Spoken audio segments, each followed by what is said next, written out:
गुटखा थुंकण्यासाठी बसच्या खिडकीतून डोके बाहेर काढणे ठरले जीवघेणे. टिप्परच्या धडकेत 17 वर्षीय ITI विद्यार्थ्याचा दुर्दैवी मृत्यू.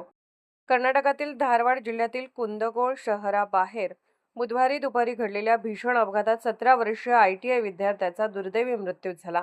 धावत्या बसमधून थुंकण्यासाठी खिडकीबाहेर डोके काढताच मागून येणाऱ्या टिप्परची जोरदार धडक बसल्याने हा अपघात झाला.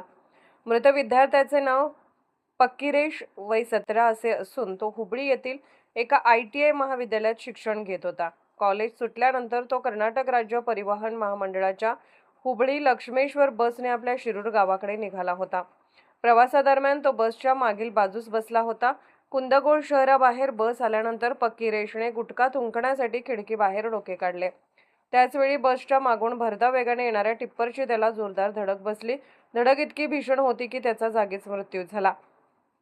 अपघातानंतर बसमधील प्रवाशांमध्ये एकच खळबळ उडाली.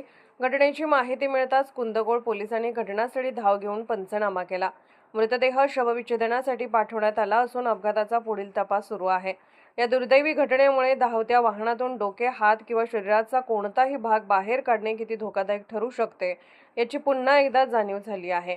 वाहतूक नियमांचे पालन आणि प्रवासादरम्यान आवश्यक खबरदारी घेणे अत्यंत महत्त्वाचे असल्याचे या घटनेतून स्पष्ट झाले आहे. KP महाराष्ट्र प्राईम न्यूज मुख्य संपादक प्रशांत आठवले.